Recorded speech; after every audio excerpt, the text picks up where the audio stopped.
Hello everyone, welcome to Just Invest Today, and today we're talking JD versus Alibaba.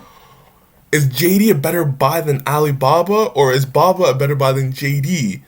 People keep talking about this, like I keep hearing it everywhere on Twitter, just on different freaking websites that JD is actually a better buy than Alibaba right now. So we're gonna get into it. There's actually an article that just came out saying that yes, JD is actually a better buy at this point than Alibaba, man. Can you imagine people saying that, like, come on, 6, 7 months ago? I doubt it, but it's happening. So we're gonna compare the companies.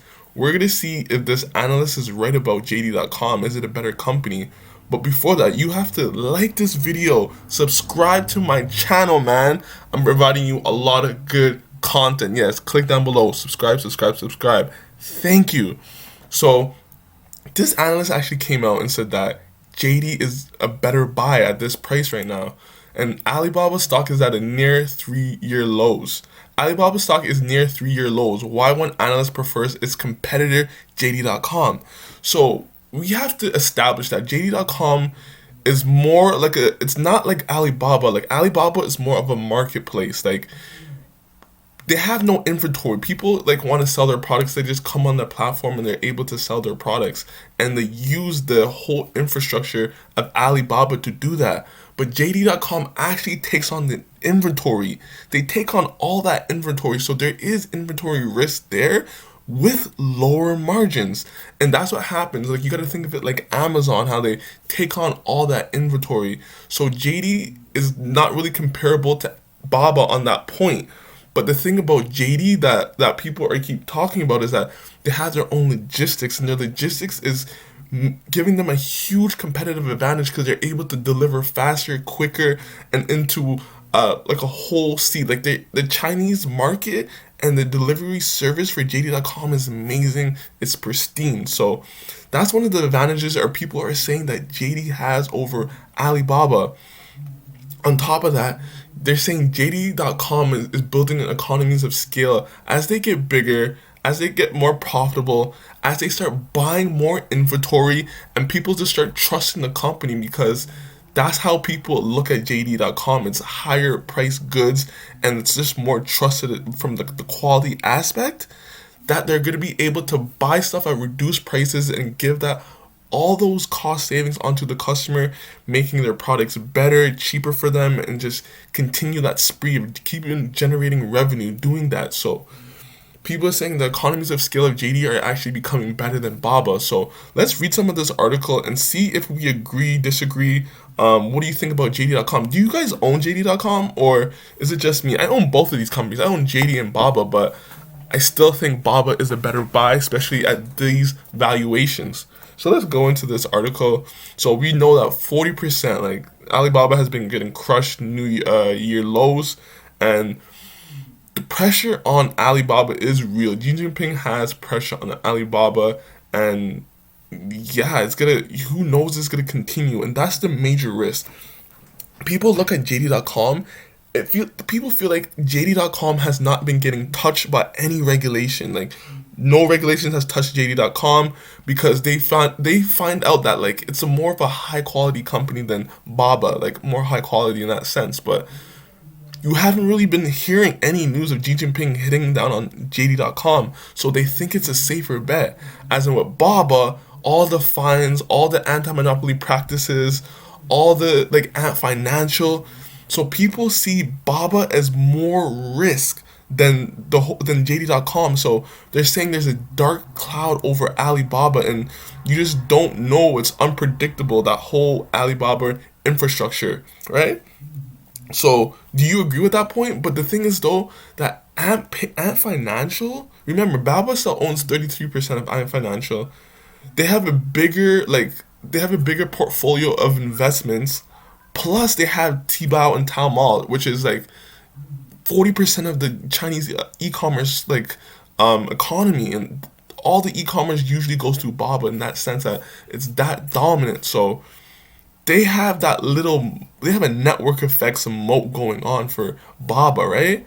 JD still has time to grow. It's a smaller company, like 100, maybe 150 billion. Let's see how much Yeah, $140 billion. So that's why you're gonna see more growth with JD right now, because JD grew its revenue for this quarter Q3 26%, but I think Baba grew it at 31%. But JD actually like beat its revenue estimates and its earnings estimates. Baba didn't beat their estimates because they predicted a higher guidance.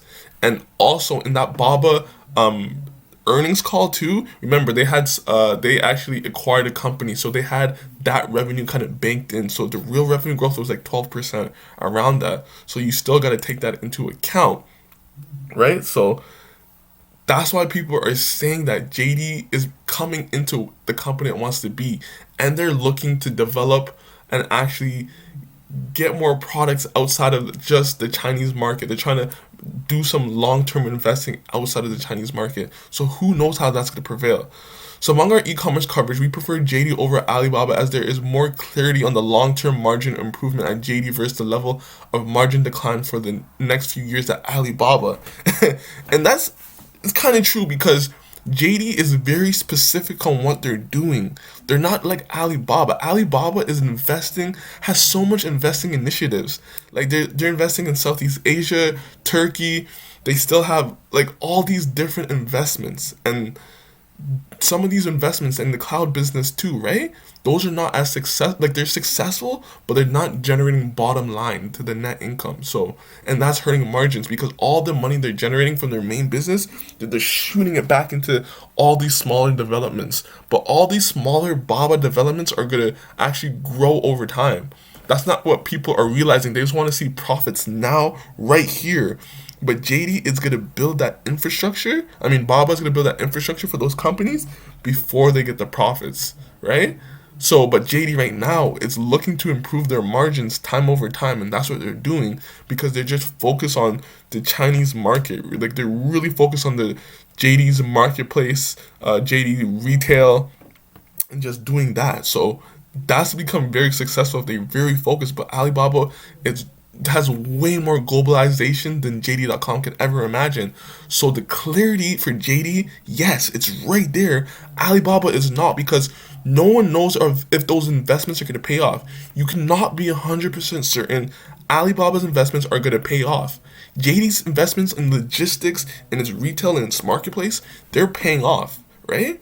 And they still have other like kind of like side businesses like their Jinx business, like their real estate kind of like business too. They have an investment asset management, so they have stuff going through JD.com that provides more clarity, and that's what analysts like. They like you to always beat your guidance estimates. They don't want you to kind of lose money here because you're investing here, you're investing there.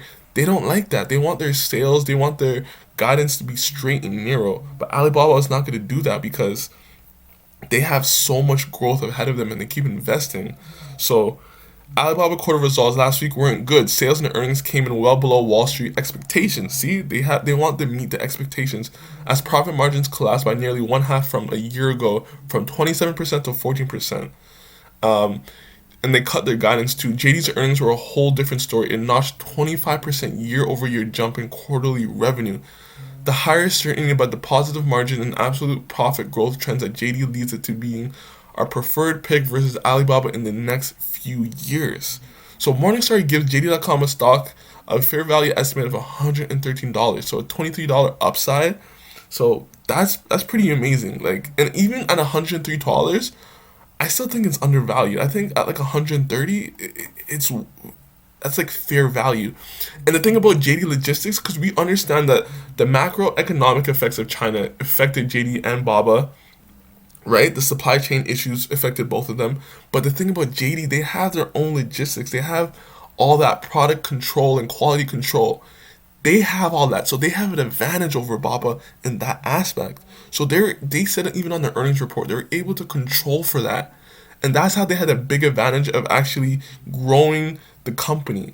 And people, as they stay on JD.com, they actually tend to spend more money on JD.com because it's just the quality of the items and this what they're buying. It's like kind of like almost more profitable for them, and people see that. So yeah, JD still has an amazing story. It's still growing, has an amazing upside, right? But we still can't overlook Alibaba and how big and dominant the company is, and how the moats are crazy. Like Ant and like Tencent are the only, like, usually the two payment systems that you use in all of China. Like, that's crazy. And then they have their whole 40% marketplace of Taobao and Tmall. So, and that's still growing. So don't underestimate that. They got like 60, they added like 60 million users. So it's not like it's slowing down really. But it doesn't mean all is doom and gloom for Alibaba. Morningstar gives the stock price fair value a target of 188. I'm going to do a stock analysis video on Alibaba because 188, like, look what these people are giving it. That's not even fair. Implying nearly 40% upside from here, though it recently slashed their fair value estimate by 1/3 to 284. We continue to believe that stock is undervalued and we retain confidence in its network effect. That's what I've been preaching. The network effects for both of them are pretty strong. The company operates platforms with the largest number of merchants and has the highest gross merchandise value per user in China. However, we think Alibaba challenges go beyond the economic cycle. The company faces intense competition in the unprofitable and low-end e-commerce market China that it must enter in order to achieve its goal to be the omni-channel retail giant in China. So yes, it's facing competition from PDD. I think even TikTok is actually going to do e-commerce in China soon. Mitsuwan, like, they have a lot of competitors. Even JD.com is a competitor, but they all operate kind of in different segments. JD is more for like the high class, like you're investing in quality, you love the products, like that's JD.com. Baba's in like that middle sphere, like you can get good products on Taobao and Tmall, but it's in that middle to like higher end stuff, and kind of even getting to the lower as they start doing community buying and community marketplaces. And then PDD is all about that lower sphere of the lower tier cities and people buying in the lower tier cities. So I feel like they all have their own lane. So I'm not sure if it's a fair comparison, but they do compete no matter what. They all have their own marketplaces. They all compete. So yes, it's still gonna be a fair battle. So honestly, what do you think is a better buy?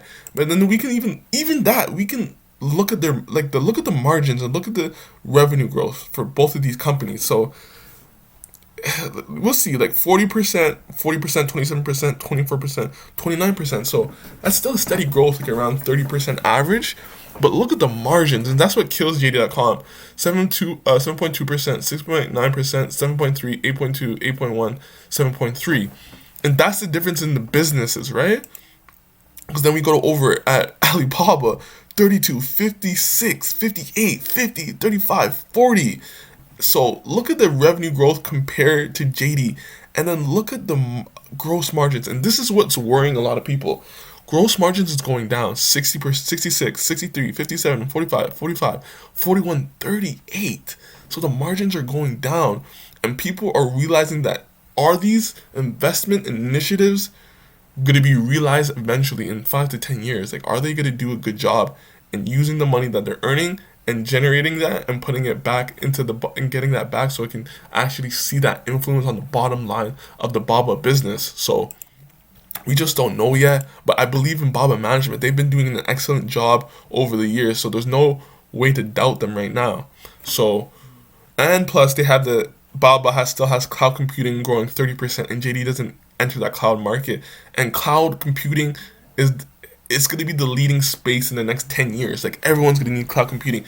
JD.com is probably going to use Alibaba's cloud computing. So you have that there for it. So what do you think? Who do you think is a better buy? What do you think about both companies, man? Do you own both companies? Like, what's your situation? Leave a comment down below. Like this video, subscribe to my channel, and I'll get back to you in the next video. Peace!